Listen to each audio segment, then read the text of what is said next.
코로나19 신규 확진자가 1,615명으로 다시 최다를 기록했습니다. 감염력이 강한 델타 변이 바이러스가 확산세를 주도하고 있습니다. 곧 2,000명을 넘길 수 있다는 전문가 분석이 나오고 있습니다. 사상 초유의 프로야구 중단 사태가 외부 확진자와 숙소에서 술을 마신 NC 선수들의 방역수칙 위반 때문인 것으로 알려졌습니다. 방역당국은 NC 선수 등 5명을 경찰에 수사 의뢰했습니다. 일찍 시작된 폭염으로 온열 질 환자가 속출하고 있습니다. 탈원전으로 전기 공급이 달리는 가운데 전력 수급에도 비상이 걸렸습니다. 2013년에 발생한 블랙아웃 사태 재발 우려가 커지고 있습니다. 여권의 회유 압박을 주장한 이동훈 전 조선일보 논설위원을 취재했습니다. 윤석열 대선 출마 선언일에 맞춰 수사 정보가 언론에 유출됐고 이 과정을 취재하면 해당 여권 인사를 알 수 있을 것이라고 말했습니다. 여당은 근거 없는 언론 플레이라고 반박했습니다. 최재형 전 감사원장이 조금 전 권영세 국민의힘 대외협력위원장과 만나 입당 문제를 논의했습니다. 약탈과 방화로 혼란에 빠진 남아공에서 70명 이상 숨지고 1,200여 명이 체포됐습니다. LG의 TV공장에 이어 삼성전자 물류창고에서도 약탈 피해가 이어졌습니다.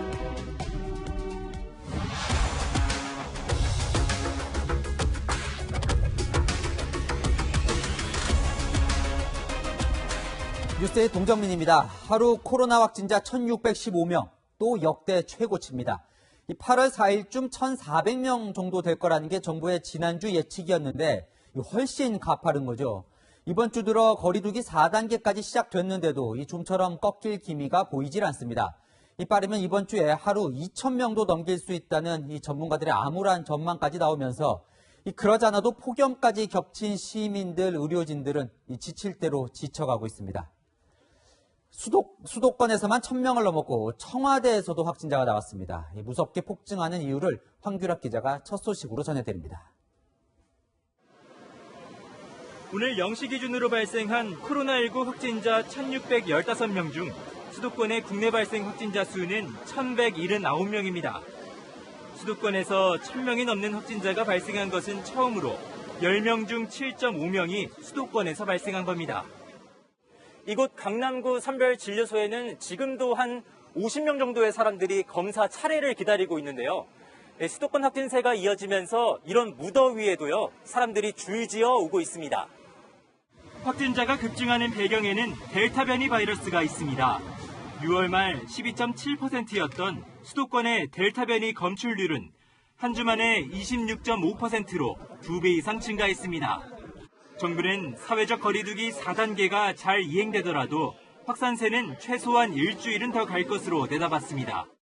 거리두기 4단계 조치에 많은 국민들께서 동참하고 계시지만 본격적으로 효과가 나타나는 데는 최소한 일주일 정도 시간은 걸릴 것으로 생각하고 있습니다. 비수도권 확진자 수도 지난주보다 2배 이상 늘어 모두 389명의 확진자가 나왔습니다. 4차 대유행이 전국화하는 양상을 보이자 정부는 내일부터 세종과 전남, 전북 등 일부를 제외하고 비수도권의 거리두기를 2단계로 상향 조정하기로 했습니다. 거리두기 2단계의 경우 8인까지만 사적 모임이 가능합니다. 채널A 뉴스 황규락입니다. 유일한 희망이 백신인데 정부의 3분기 접종은 시작부터 꼬였습니다. 백신 수급이 늦어지면서 50대 초반 접종이 예정보다 일주일 뒤로 미뤄졌습니다. 나머지 20대, 30대, 40대 접종도 9월까지 줄줄이 밀릴 걸로 보이는데요. 잠시 후 8시부터 이틀 전 선착순 마감됐던 50대 후반 백신 예약이 다시 시작됩니다. 이번엔 쉽게 예약할 수 있을까요? 황수연 기자가 보도합니다. 국민 여러분들께 불편을 드린 점 깊이 사과드립니다. 지난 12일부터 엿새간 진행될 예정이었던 55세부터 59세의 모더나 백신 사전 예약 중단 사태에 대한 것입니다. 갑작스러운 중단으로 예약 못한 약 168만 명에 대한 사전 예약이 오늘 밤 8시부터 다시 시작됩니다. 예약 마감 날짜도 애초보다 일주일 늘려 24일까지 받습니다. 접종 일정도 변경됐습니다. 지난 12일 예약에 성공한 사람은 예정대로 26일부터 다음 달 7일까지 접종을 하고 오늘 이후 예약한 사람은 다음 달 9일부터 14일까지 백신을 맞습니다. 당초 계획보다 일정이 늘어지면서 50세부터 54세 접종 일정도 덩달아 일주일씩 뒤로 밀렸습니다. 문제는 백신 공급 상황입니다. 모더나 백신은 모두 4천만 회분이 계약돼 있지만 지금까지 도입된 건 86만 회분 뿐입니다. 정부는 더 이상 예약 중단은 없다고 밝혔지만 백신 수급을 자신하진 못했습니다. 주 단위의 공급 일정에 따라서 세부적으로 접종 일정이 좀 조정될 그런 가능성은 여전히 가지고 있는 그런 상황입니다. 상황이 이렇다 보니 다음 달 중순으로 예정된 18세부터 49세 접종도 늦춰지는 것 아니냐는 우려가 나옵니다. 실제로 방역당국은 예약은 다음 달 받지만 50세 미만 상당수가 9월에 1차 접종이 이뤄질 것이라고 밝혔습니다. 2,200만 명에 이르는 18세부터 49세가 한 번에 몰릴 경우 또 예약 대란이 벌어질 수 있는 만큼 과거 마스크 오부제 구입처럼 요일별로 예약 인원을 분산시키는 방안도 검토 중입니다. 채널A 뉴스 황수연입니다. 여러분, 백캐팅이라는 말 들어보셨습니까? 2030 세대들이 인기 공연 티켓 예약할 때처럼 자녀 백신 예약을 위해 이른바 온라인 광클에 나서는 걸 이렇게 부릅니다. 우린 언제 백신을 맞을 수 있을까? 이 불안감이 커지면서 2030 세대들이 백캐팅에 몰두하는 실태를 김은지 기자가 취재했습니다. 26살 대학원생 권소정 씨. 감염 불안에서 자유로워지고 싶다는 생각에 자녀 백신 예약에 나섰습니다. 카카오와 네이버에 자녀 백신 화면을 들여다보는 게 일이 돼버렸습니다. 오늘도 10분째 감감무소식입니다. 어떡해요? 잠시 자녀 백신을 의미하는 주사기 모양의 그림이 나타났지만 손 쓸 틈도 없이 사라집니다. 이렇게까지 안 잡힐 수 있나? 1시간 가까운 노력에도 결과는 실패. 허탈감마저 듭니다. 콘서트 예매할 때 좌석이 있는 걸 봤었는데 계속 회색 그 말풍선만 보니까 20대는 스마트폰 예약에 익숙하지 않은 50대 부모를 대신해 예약 경쟁에 뛰어들기도 했습니다. 하지만 본인 차례는 언제 돌아올지 모르기 때문에 더 답답합니다. 티켓팅을 대신 해드리고 그런 상황에서 저희 건 언제 맞을까 하는 불안감도 있고요. 접종 후순위로 밀린 것도 서운하지만 4차 대유행의 주범으로 지목되는 게 더욱 억울합니다. 백신이 가장 최우선인데 이제 저희 20대, 30대들이 감염의 주요 원인이라고 말하는 건 좀 아니지 않나, 좀 억울하다고 생각합니다. 방역당국은 20대와 30대가 코로나 감염으로 인한 위험률이 높지 않은 만큼 우선 접종은 검토하지 않는다는 입장. 2030 세대의 접종은 8월 중하순부터 시작되며 8월 백신 수급 상황을 고려해 안내하겠다고 밝혔습니다. 채널A 뉴스 김은지입니다. 보신 것처럼 4차 대유행에 백신 수급까지 불안한 상황이 이어지며 스스로를 지키자는 사람들이 많아지고 있습니다. 언제 어디서 코로나에 감염될지 모른다는 걱정에 자가진단 키트가 불티나게 팔립니다. 조현선 기자입니다. 멸균봉을 뜯습니다. 멸균봉을 뜯어서 이렇게 하고 나서 잡는 거예요. 이렇게 잡았죠? 떨어뜨리면 안 돼요. C 하나에만 줄이 가면은 코로나가 아닌 거예요? 다시 급습한 코로나19 공포. 언제 어디서 감염될지 모른다. 무증상이 큰일이다. 이런 불안감에 자가 진단키트를 찾는 사람들이 많아졌습니다. 시국이 너무 무섭잖아요. 어디서 어떻게 걸릴지 모르니까 관심은 사실 별로 없었는데 어제는 편의점 가서 자가 진단키트 사놨어요. 불안하면은 그냥 스스로 집에서 검사해보자 싶어서요. 올바른 진단키트 사용법 영상이 다시금 관심사입니다. 사용법은 간단한데요. 이 면봉을 코 안 1.5cm까지 넣고 5회 이상 문지른 뒤에 이 용액통에 넣어서 10회 이상 이렇게 휘저어주고요. 그 뒤에 이 테스트기에 3방울을 떨어뜨리면 되는데요. 그리고 나면 15분 뒤에 선홍색의 선으로 결과가 나타납니다. C선과 T선 두 선이 나타나면 코로나19 바이러스 항원이 발견됐다는 뜻으로 바로 의료기관을 방문해야 합니다. 방역당국은 자가 진단키트는 민감도가 낮아 보조수단으로만 사용할 것을 강조합니다. 코로나19 확진자가 급증한 지난 7일부터 어제까지 자가 진단키트 매출은 전주 대비 160% 넘게 증가했습니다. 특히 수도권 지역에서 판매가 2배 가까이 많았습니다. 손소독제와 마스크도 한 주 사이 매출액이 30-40% 늘었습니다. 확진자 숫자가 매일 역대 최고치를 경신하면서 편의점 업계도 진단키트 등 물량 확보에 분주한 분위기입니다. 채널A 뉴스 조현선입니다. 교육당국의 코로나 대응도 여전히 부실합니다. 서울의 학교들이 오늘부터 다시 전면 원격 수업에 들어갔죠. 첫날부터 접속장애가 생기며 수업에 차질을 빚었습니다. 1년 전 겪었던 문제가 반복된 겁니다. 장하연 기자입니다. 미술 수업 시간, 선생님과 학생이 모니터에서 만났습니다. 누가 말해볼까? 우리 예리가요? 저는 수박으로 썸머를 표현한 건 수박이 여름의 대표 과일이고 거리두기 4단계 격상에 원격 수업을 하는 겁니다. 그런데 몇몇 학생 모습이 모니터에 안 뜹니다. 비디오 켰는데 지금 선생님한테 안 보이는 거지? 수업 자료 화면이 갑자기 꺼지거나 보이는 사람? 접속장애로 연결이 끊기기도 합니다. 원격 수업 학교가 늘면서 화상회의용 줌 시스템에 부하가 걸린 겁니다. 많은 학교가 동시에 접속하지 않을 때는 원활하게 되기 때문에 바로바로 복구가 가능했는데 좀 당황스러운 점이 있었는데요. 수도권 학교 중 원격 수업을 하는 곳은 전체의 89.4%. 접속 장애는 전면 원격 수업을 했던 지난해 1학기에도 빈발했습니다. 교육부는 문제를 해결하기 위해 원격 수업용 시스템을 자체 개발했지만 상당수 교사들은 외면합니다. 올해 3월부터는 화상 서비스를 하고 있습니다. 갈아보니까 그 뭔지 본 적도 없어요. 최근에 개발된 거여서 아마 그리고 좀 안정적이지 않은 걸로 아는데. 원격 수업의 안정성을 높일 대책이 시급하다는 지적입니다. 채널A 뉴스 장하연입니다. 시청자의 제보가 뉴스가 되는 제보가 뉴스다. 오늘도 백신 관련 제보 보내주셨습니다. 방금 보셨듯이 학교가 전면 원격 수업을 시작하며 많은 학생들이 학원으로 몰리게 될 예정입니다. 어제부터 수도권 지역 학원 종사자들에 대한 백신 접종이 시작됐는데 경기도는 등록 강사만 맞을 수 있고 운전기사나 아르바이트생은 제외됐다는 제보가 들어왔습니다. 취재해보니 결국 물량 부족이 문제였습니다. 남영주 기자입니다.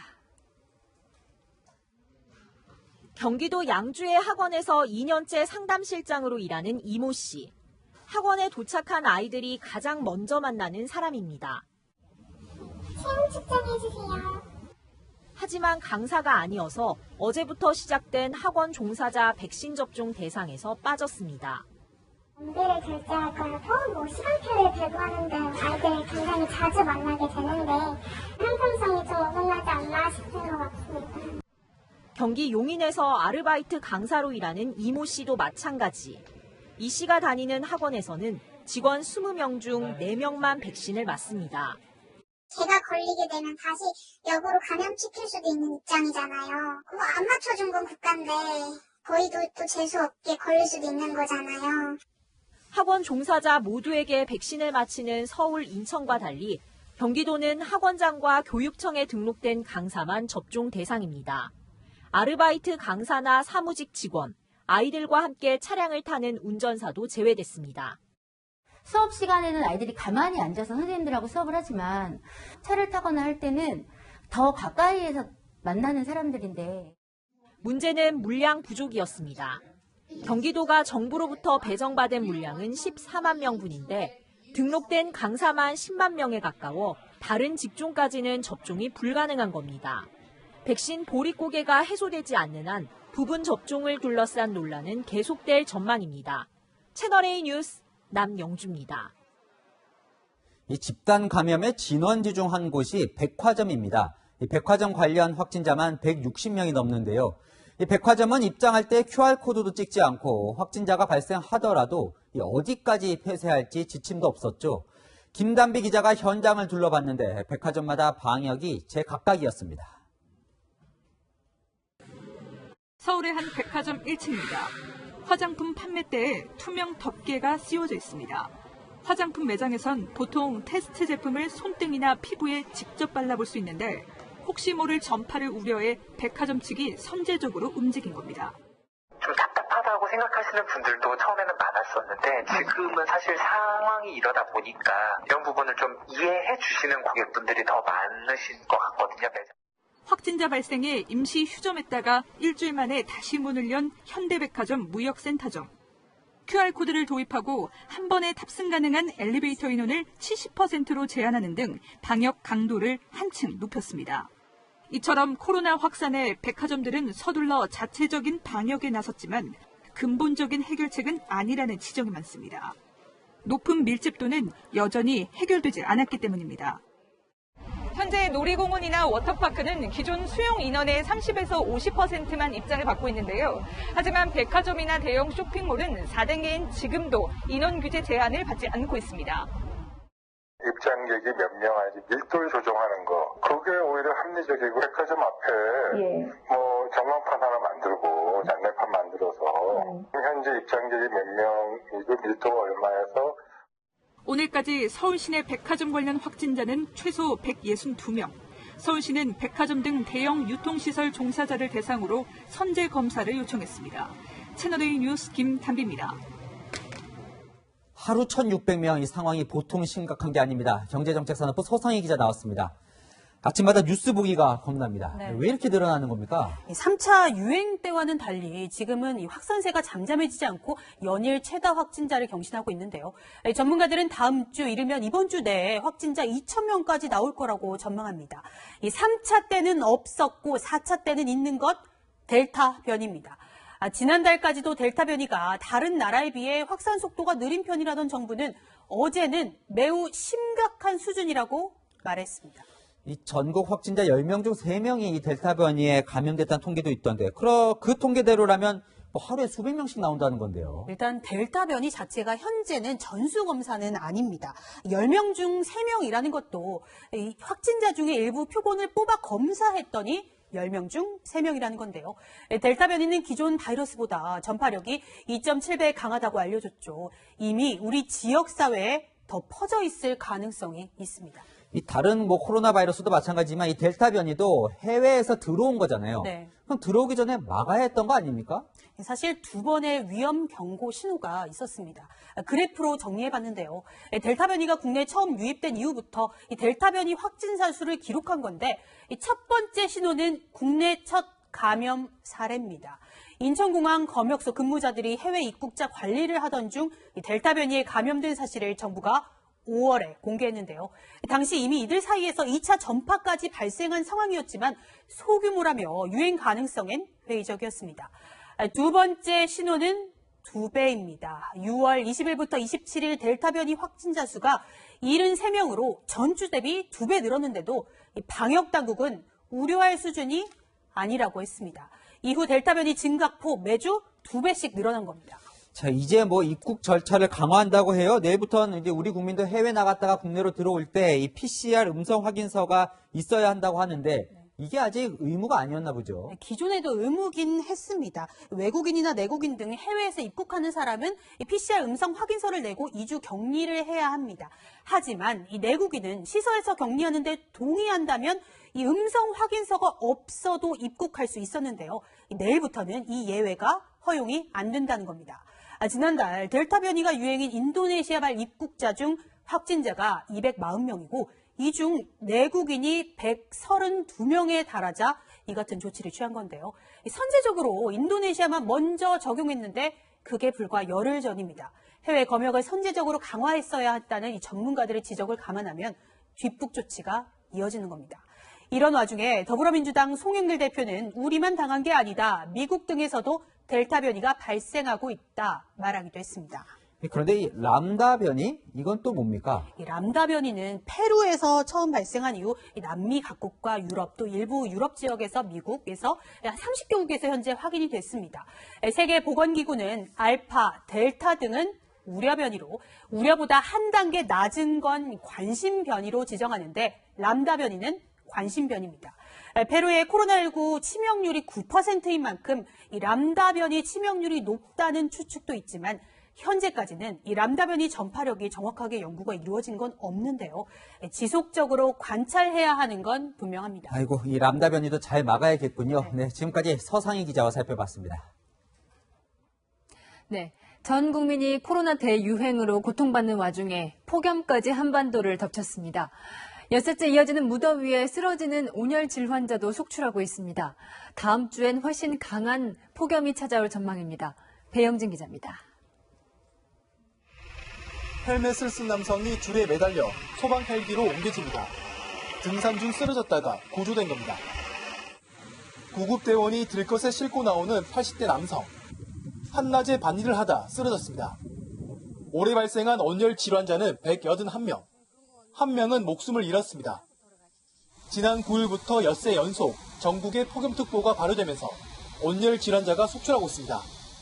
너무 심하게 쨍쨍 쪄가지고 녹아내리는 기분이에요. 농민들은 햇볕을 피하려 비료 포대를 뒤집어 쓰거나 아예 양산을 모자에 붙였습니다. 감자 지금 출하 시기가 늦어져가지고 아이고 힘들게 지금 좀 땀 흘려가면서 열심히들 하고 있는데 다 걱정이지 뭐 날씨가 이래가지고. 시민들은 계곡으로 피해 더위를 식힙니다. 훨씬 이번 주가 덥더라고요. 그래가지고 나오게 됐습니다. 다음 주도 또 나올 생각이고요. 피서객들은 더위를 식히려 해수욕장을 찾았지만 뜨거운 백사장 위로 나설 엄두를 못 냅니다. 너무 더워서 야외 활동이 줄어든 것 같습니다. 다음 주엔 더 강력한 더위가 예고돼 있습니다. 기상청은 다음 주 중반쯤 대기 상층과 하층이 뜨거운 공기로 뒤덮여 열기가 빠져나가지 못하는 열돔 현상이 나타날 걸로 전망했습니다. 소방당국은 활동 자제를 당부했습니다. 오후 2시에서 오후 5시에는 무더위 휴식 시간제를 적극 시행해 주시기를 권장드리고 있습니다. 기압 배치도 111년 만에 폭염이 왔던 3년 전과 유사해 더위 피해 우려가 커지고 있습니다. 채널A 뉴스 배영진입니다. 폭염이 길어지며 전력 수급까지 비상입니다.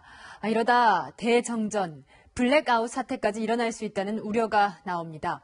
탈원전 정책으로 전기 공급이 달리고 있는 상황에 대한 비판이 나옵니다. 박정석 기자입니다. 상가 뒤편 에어컨 실외기들이 쉴 새 없이 돌아가며 뜨거운 바람을 내뿜습니다. 불볕 더위에 전기 수요가 급증하면서 전력 공급 예비율에도 비상이 걸렸습니다. 어제 예비율이 한 자릿수로 떨어진 데 이어 오늘은 전력 최대 수요가 지난 1월 이후 최고치인 8만 8천 메가와트를 기록했습니다. 아직은 여력이 있지만 다음 주 역대 최고 수준의 더위가 예고되면서 전력 최대 수요가 9만 4천 메가와트로 공급 능력 턱 밑까지 차오를 것으로 전망되고 있습니다. 예비 전력이 5,500메가와트 아래로 떨어지면 지난 2013년 8월 이후 8년 만에 전력 수급 비상 단계까지 발령될 수 있습니다. 관공서는 물론 쇼핑몰 등 다중이용시설 강제 절전에 들어가고 피크타임 공장 가동에도 제동이 걸리는 겁니다. 산업부는 전력 예비율이 낮은 것과 탈원전은 무관하다고 선을 그었지만 전문가 생각은 다릅니다. 작년하고 같은 수준에서 안일하게 생각을 했던 게 문제였고요. 9개의 상황을 면밀하게 검토해서 지금 당장 가동을 할 수 있는 거는 시작하도록 노력을 해야 되고요. 실제로 현 정부 들어 건설 차질과 가동 지연, 정비 등을 이유로 세워놓고 있는 원전만 9기에 달합니다. 완공 1년 5개월 만에 운영 허가를 받은 신한울 1호기가 오늘 연료를 주입하고 8개월간 시운전에 들어가지만 상업 가동은 내년 3월에나 가능합니다. 일단 정부는 정비 중인 신고리 4호기를 다음 달 말부터 재가동하는 한편 주요 기업과 공공기관에도 절전을 요청했습니다. 수요보다 전기 공급이 달리는 가운데 블랙아웃 살얼음판을 마음 졸이며 건너야 하는 상황입니다. 채널A 뉴스 박정서입니다. 정부는 탈원전 정책 일환으로 태양광 발전 시설을 특히 많이 늘렸죠. 장마가 다음 주까지는 이어진다는 소식에 태양광 시설 인근에 사는 주민들이 불안에 떨고 있습니다. 어떤 위험이 있는지 현장 카메라 정다은 기자가 점검했습니다. 제 뒤로 보이시는 것처럼 지난해 폭우로 태양광 시설물 비탈면이 무너져 내린 상태입니다. 약 1년이 지난 오늘에서야 방수포를 깔기 시작했는데요. 오늘처럼 비가 오면 주민들은 불안할 수밖에 없습니다. 현장으로 갑니다.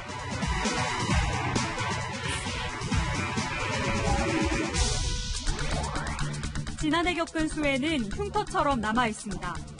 아니 인삼밭에 물이 꽉 찼었지 이제. 그 4년 농사가 그냥 한순간에 없어져 버렸어요. 인삼밭을 망친 원인으로 지목된 건 태양광 시설. 올해에도 비가 올 때마다 태양광 시설물 쪽에서 토사가 계속 내려와 농작물이 피해를 입고 있다고 호소합니다. 태양광 때문에 태양광에서 토사가 내려와갖고 이 수로를 타고서 수로를 싹 막아버리는 거야, 담마 지금 이게. 토사가 여기만 막음사지만 돈까지 다 들어간다고, 돈까지. 복구 작업은 더디기만 합니다. 복구는 개인 시설이기 때문에 본인이 하셔야 되는 건이에요, 이게. 본인이 행정 복구 명령을 몇 차례 내렸는데 이행을 안 하고 계시는 거예요. 주민들은 답답합니다. 산 건들면 토사 흘러 내려다는 거 뻔히 다 누구나 다 아는 사실인데 허가를 내준 그 자체부터도 2년 가까이 방치된 곳도 있습니다. 산 중턱에 조성된 태양광 시설 콘크리트 옹벽이 무너져 내렸는데 철제 구조물과 나무판이 흘러내려온 토사를 겨우 지탱하고 있습니다. 무너져 내린 태양광 시설물 바로 밑에 이렇게 주민 10가구 정도가 살고 있는데요. 이 위쪽 시설물이 제대로 복구되지 못한 상태에서 장마철을 보내고 있습니다. 태양광 시설물에서 민가까지는 불과 100m 정도. 토사가 무너지니까 우르르 康康康康 하면서 막 물을 쪄져져 넘어지죠. 지금 항상 비 오면 저기 눈이 저기부터 시선이 혹시나 저 또 무너질까 싶어. 태양광 시설업자는 자금이 부족해 복구가 늦어지고 있는 것이라고 해명했습니다. 작은 하루 때문에 늦어지는 건데 오일대로 작업을 계속하고 있었어요. 이렇게 태양광 관련 산사태가 발생하는 주된 이유 중 하나는 시설 비용을 아끼기 때문이라고 전문가들은 지목합니다. 임업하는 사람들 임업토목이라 해가지고 석축을 쌓는 거예요. 대충이에요, 대충. 공학적으로 안정성이 입증된 게 아니에요. 그렇지만 상당히 쌉니다. 그러는 사이 주민들은 위험과 피해에 노출돼 있습니다. 태양광도 태양광이지만 실질적으로 주민들이 사람이 살아야 될 거 아니에요. 그렇죠? 사람이 먼저 우선합니다. 현장 카메라 정다은입니다. 어제 전해드린 이동훈 전 조선일보 논설위원의 이 폭로로 정치권은 종일 뜨거웠습니다. 찾아온 여권 인사가 누구냐? 저희 취재진이 묻자 이 전 논설위원은 6월 29일을 언급했습니다.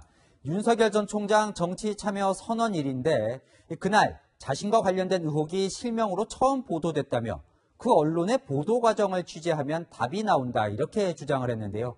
입장 표명을 자제했던 윤 전 총장 측도 사실이라면 공작정치 선거 개입 사법 거래라며 논란이 뛰어들었습니다. 먼저 조영민 기자입니다. 여권, 정권에 사람이라는 사람이 찾아온 적이 있습니다. Y를 치고 우리를 도우면은 없던 일로 만들어주겠다 이런 말을 했습니다. 경찰과도 조율이 됐다. 윤석열 전 총장으로 추정되는 Y를 치라고 한 여권 사람이 누구인지 묻자 이 전 위원은 자신의 실명이 처음 나온 언론 보도를 언급했습니다. 이 전 위원은 그날은 윤 전 총장이 정치 선언을 하는 날이었다며 누가 그날에 맞춰 기사를 쓰라고 흘렸는지 확인하면 답이 나올 것이라고 주장했습니다. 자신을 회유한 여권 인사와 언론 보도 과정이 연관돼 있다는 주장으로 해석됩니다. 이 전 위원은 지난달 10일 윤석열 캠프 대변인으로 임명됐고 열흘 뒤 일신상의 이유로 사퇴했는데 윤 전 총장 출마 선언일인 29일 이 전 위원의 금품 수수 의혹이 처음 보도됐습니다. 이 전 위원은 주장을 뒷받침할 객관적 증거가 있는지 묻자 차차 밝혀질 것이라고 답했습니다. 윤 전 총장 캠프는 사실이라면 공작 정치이고 선거 개입이자 사법 거래라고 비판했습니다. 그러면서 문재인 정부가 그동안 피의사실 공표 금지를 강조해온 만큼 이 전 위원 수사 내용이 유출된 경위를 밝혀야 한다고 강조했습니다.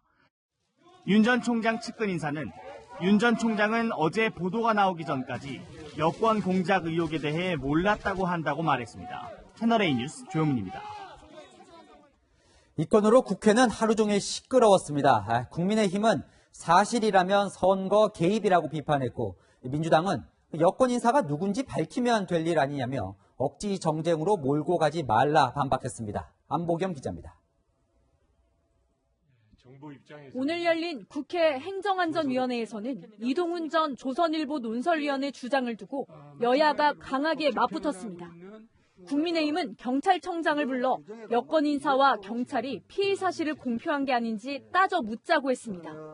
윤석열 대변인 업자로부터 골프채 발언 정황 포착, 피의 사실이 공표되지 않고서는 있을 수 없는 일입니다. 이 전 위원의 주장대로 여권 인사가 내년 대통령 선거에 개입하려고 한 게 아니냐는 겁니다. 2018년도에 울산시장 선거 개입 사건이 오화르이 돼요, 이거. 거의 비슷한 상황으로 가고 있는 거 아니냐 하는 그런 걱정이 앞섭니다. 하지만 더불어민주당은 경찰 조사를 받는 피해자의 말을 어떻게 믿냐고 맞섰습니다. 자기 조사를 마치고 난 뒤에 누군지 특정하지도 않고 여권, 정권의 사람 이런 단어를 사용하면서 이 던지기식, 참 전형적인 물타기식 참 수법 아닌가 하는 생각이 들고요. 여야 지도부도 공방에 가세했습니다. 민주당 지도부는 이 전 위원이 회유할 정도의 인물이냐고 비꼬았습니다. 이동훈이 그 정도 급이 되는지 혹은 그 정도 사안을 알고 있는지 알기 어려운 일입니다. 찾아왔다는 여권 인사가 누구인지를 명확하게 밝히기 바랍니다. 이준석 국민의힘 대표는 당 차원의 대응을 예고했습니다. 이동훈 전 논설위원이 추가적인 정보를 공개하면 그에 따라 가지고 대응 수위를 조절하겠습니다. 여야는 국회 행안위 회의에 경찰청장과 이동훈 전 위원을 모두 불러 사실 여부를 따질지 논의 중입니다. 채널A 뉴스 안보겸입니다. 최재형 전 감사원장이 국민의힘 권영세 대외협력위원장을 조금 전 만났습니다.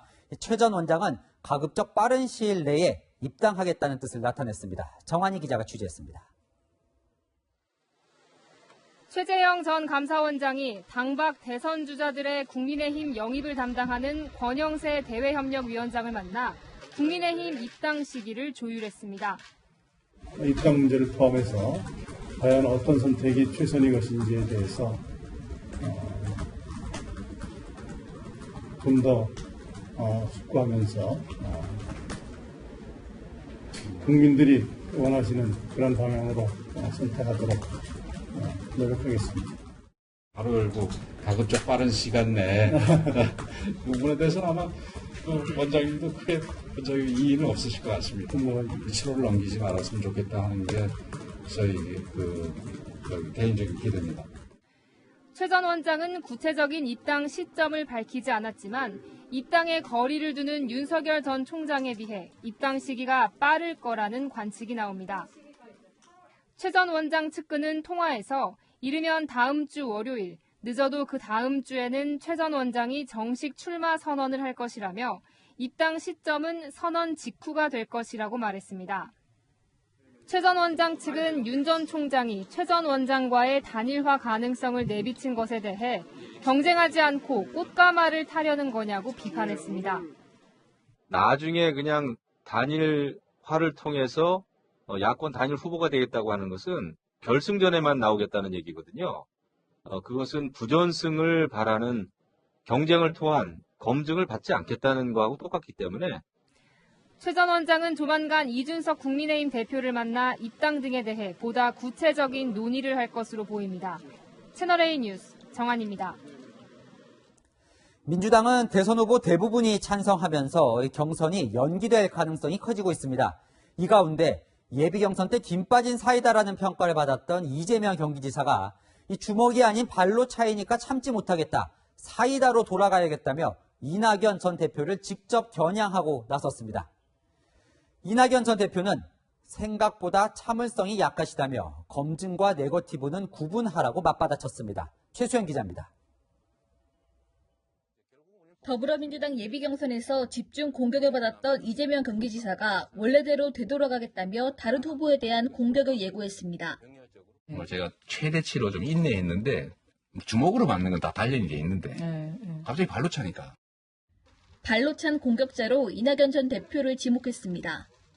이 지사가 윤석열 전 총장 부인 검증에 대해 신중해야 한다고 하자 이 전 대표 측에서 자신의 부인 검증으로 불똥이 튈까 봐 우려한 거냐고 한 발언이 발단을 했습니다.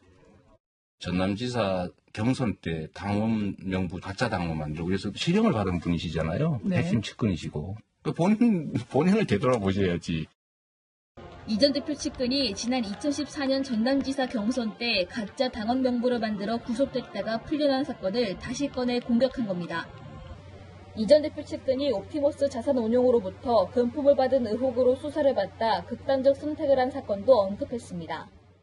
이 지사는 또 이낙연 후보의 지지율이 지나치게 낮아 방심했다. 높은 자리 많이 했다고 해서 유능한 사람은 아니라고 공격하기도 했습니다. 이낙연 전 대표는 곧바로 맞받아쳤습니다. 검증과 네거티브는 구분했으면 좋겠다. 일일이 다 대응할 가치를 느끼지 않습니다. 이 전 대표는 후보자 상호 검증에 자신감을 보이며 이 지사를 더 압박했습니다. 생각보다 참을성이 약하시네요. 지지율 조금 올라간다고 그걸 못 참고 벌써 그러시는가 싶으네요. 네. 국민들께서 후보자들에 대한 더 많은 정보를 갖게 되실 거고 그러면 판단이 변화하실 수 있을 겁니다. 재선 주자들 간 날선 공방 속에 민주당에서는 경선 연기 논의가 다시 시작됐습니다. 코로나19 상황이 나빠졌기 때문인데 이재명 지사를 제외한 나머지 5명의 후보는 모두 연기에 찬성했습니다. 이 지사도 지도부의 결정에 따르겠다고 해 민주당 경선 연기 가능성이 높아지고 있습니다. 채널A 뉴스 최수연입니다.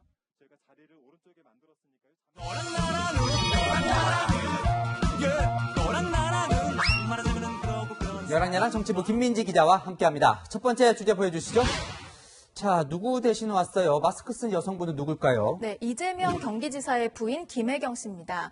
김 씨는 코로나19 대응으로 바쁜 남편 이재명 경기지사를 대신해서 오늘 목포를 찾았는데요. 장인상을 당한 김경수 경남지사를 조문했습니다. 저 모습이군요. 네. 공식 석상엔 오랜만에 나타난 것 같아요. 그렇습니다. 김 씨는 지난 2018년 지방선거 때 문재인 대통령을 비방한 트위터 계정의 소유자로 지목되면서 논란이 일었죠. 이후 공식 활동은 자제해왔는데요. 오랜만에 모습을 드러내니까 취재진의 관심이 쏠렸고 여러 가지 질문이 쏟아졌지만 말없이 자리를 떠났습니다. 자, 이게 이제 이 지사 본인이 못 가니까 이제 부인을 대신 보내서 성의를 표한 건데, 네. 자, 목포라서 뭐 가까운 거리도 아닌데요. 이 다른 여당 주자들도 총 출동했다면서요. 그렇습니다. 김경수 지사가 친문계의 적자로 꼽히는 만큼 이 친문 끌어안기 행보로 보입니다. 경선에서는 민주당의 최대 지지층인 친문계의 마음을 얻는 게 중요하기 때문인데요. 저도 문재인 대통령 뽑았고, 저도 문재인 정부의 일원이고, 문재인 정부는 민주당이 만든 정부이고, 저도 민주당 정부의 일원이지 않습니까? 그러면 친문이다? 친문 맞지요. 친문 맞지요. 근데 이 지사 또 언제는 이 현 정부와 똑같이 한다면 지겠다는 얘기다. 이러면서 좀 차별화도 시도했던 기억이 나거든요. 네, 아무래도 이 당심이 중요한 경선 그리고 민심이 중요한 본선 사이에서 이 지사의 고민이 깊은 것 같습니다.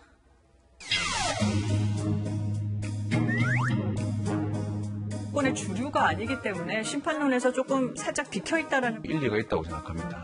밖에서 보면 네. 모두가 친문이지만 또 안에서 보면 거리가 있는 게 사실이죠.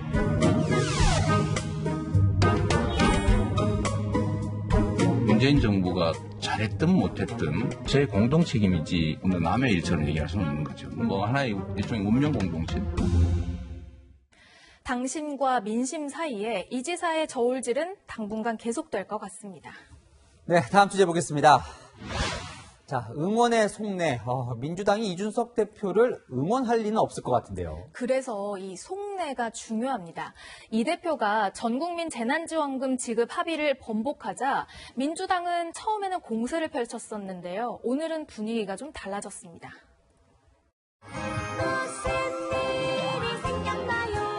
이준석 대표께서도 리더십을 보여주기 바랍니다. 정당의 대표하기가 총리하기보다 더 힘들다고.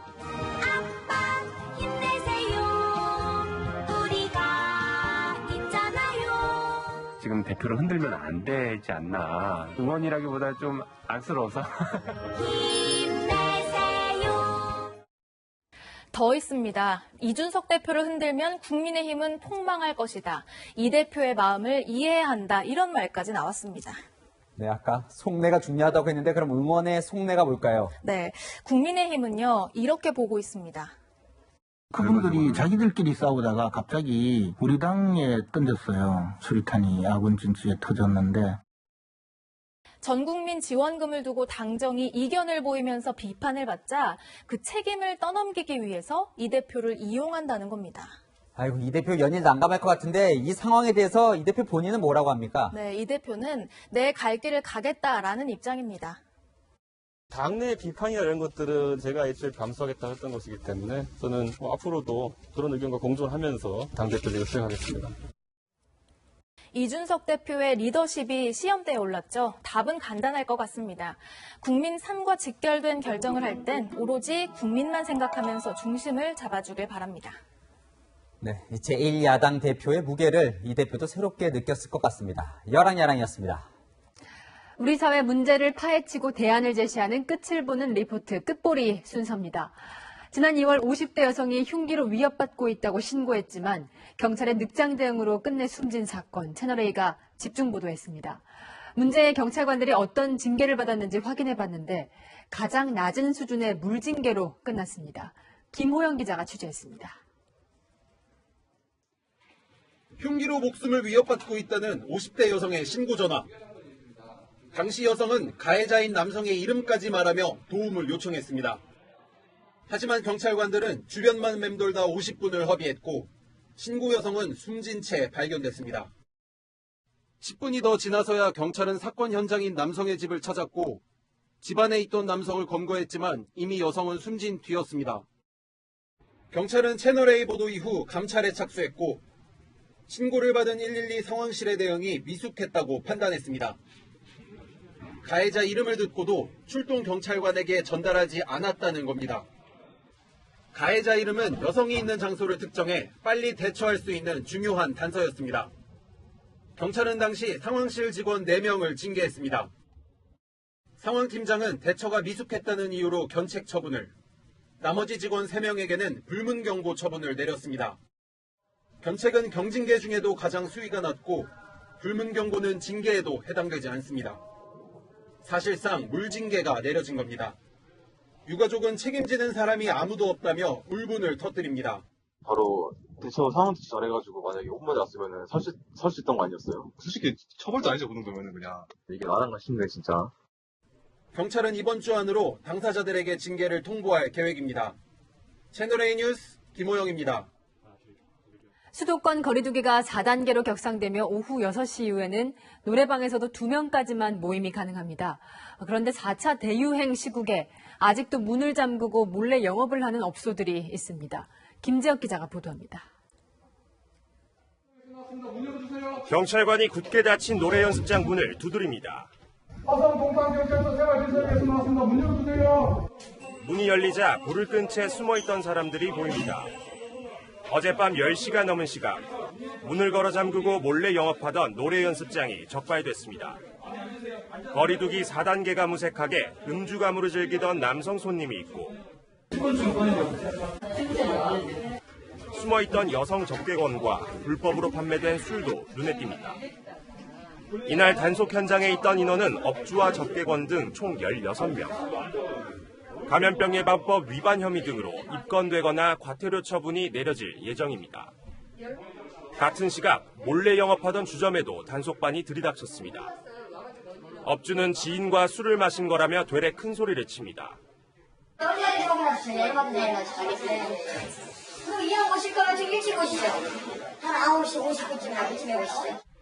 경기 남부경찰청이 지난 3일부터 지자체와 합동으로 단속한 유흥업소는 35곳. 확진자 급증세가 이어지는 만큼 경찰은 특별 단속을 강화할 방침입니다. 채널A 뉴스 김재혁입니다.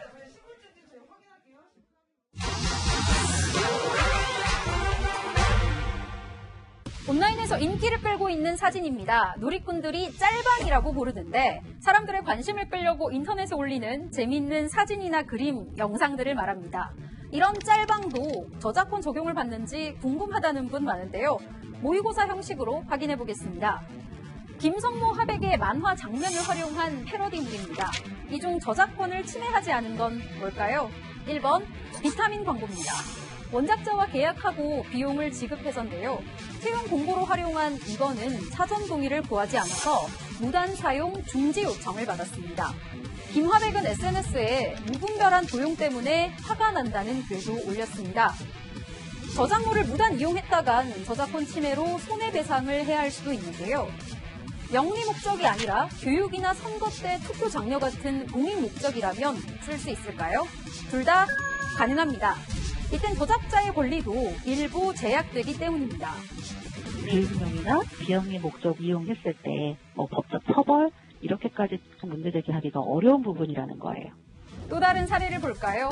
원작의 대사는 물론 사용 맥락도 달라졌는데 저작권 침해일까요? 아닙니다. 저작권자가 방송 등에서 공개적으로 활용을 동의했기 때문입니다.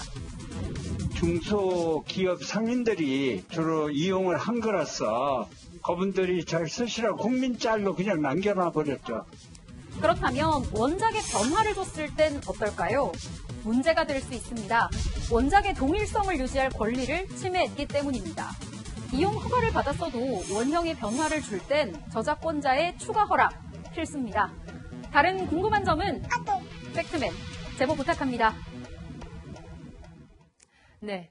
반정부 시위가 이어지며 전쟁터로 변한 남아공에서 LG전자 공장에 이어 삼성전자 물류창고도 공격을 당했습니다.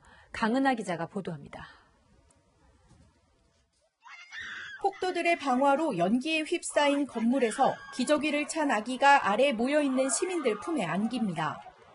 양손 가득 훔친 물건을 손에 쥔 군중이 쉴 새 없이 달아나지만 출동한 경찰들은 속수무책입니다.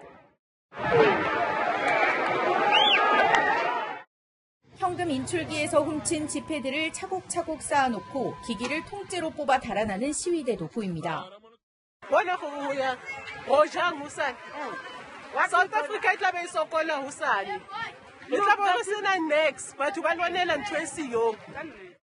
부패 혐의를 받던 주마 전 대통령이 수감된 뒤 일주일째 이어진 반정부 폭력 시위.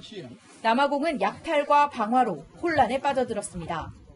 1,200여 명이 체포된 가운데 상점 약탈 중 발생한 압사자를 포함해 72명 이상이 숨졌습니다. LG전자 TV공장에 이어 삼성전자 물류창고에서도 약탈과 방화가 이어졌습니다. 우리 기업의 사업장에서 인명피해는 없는 것으로 알려졌지만 피해 규모는 아직 집계되지 않고 있습니다.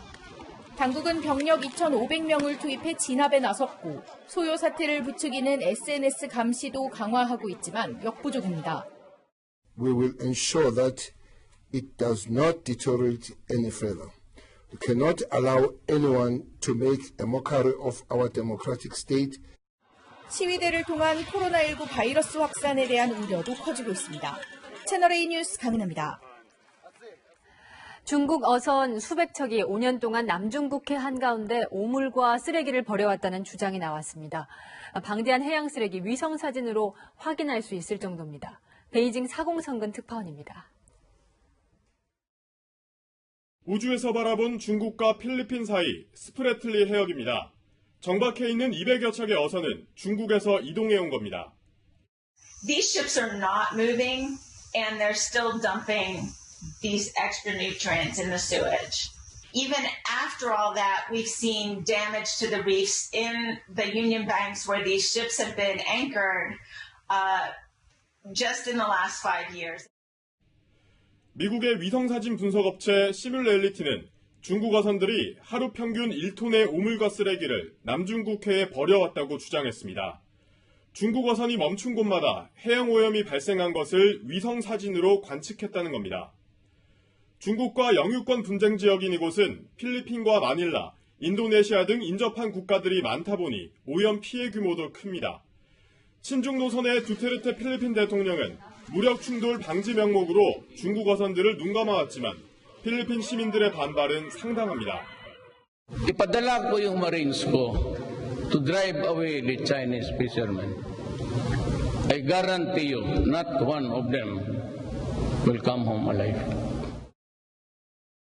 남중국해 환경오염 주범으로 지목된 중국. 동남아 국가들은 책임 있는 대처를 요구하고 있지만 중국 정부는 지금까지도 묵묵부답입니다. 베이징에서 채널A 뉴스 사공성근입니다.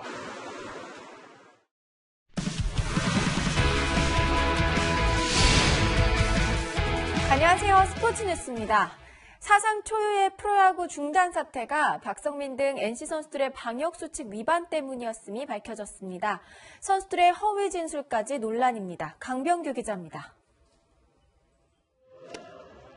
NC 박성민 등 선수 4명은 지난 6일 새벽 박성민의 지인 등 외부인 2명과 숙소인 호텔방에 모였습니다. 떡볶이와 치킨, 맥주 등 야식을 먹었습니다. 이 중 백신 접종자는 1명뿐, 엄연한 방역수칙 위반입니다. 6인 있었던 그 상황은 있었기 때문에 방역수칙 위반 상황은 확인이 된 상황이라서 과태료 부과나 이런 저희 처분으로. 외부인 중 1명은 모임 다음 날인 7일, 선수 3명은 9일과 10일 차례로 확진 판정을 받으면서 이틀 전 프로야구는 초유의 중단 사태를 맞았습니다. 확진 판정을 받은 NC 선수들은 초기 조사에서 6명 모임 사실을 말하지 않는 등 허위 진술한 것으로 전해졌는데 방역당국은 이들을 경찰에 고발했습니다. NC 박성민은 오늘 입장문을 통해 지인의 연락에 깊이 생각 않고 말이 앞섰다고 사과했습니다. 모임에 함께한 NC 박민우는 도쿄올림픽 대표 자격을 반납했습니다. NC는 조사 결과가 나오는 대로 책임을 지겠다고 밝혔고 KBO도 상벌위 등 절차를 검토할 방침입니다. 코로나19로 야구장에서 응원가도 음식도 즐기지 못했던 야구 팬들을 선수들이 배신했다는 비판이 나옵니다. 채널A 뉴스 강병규입니다.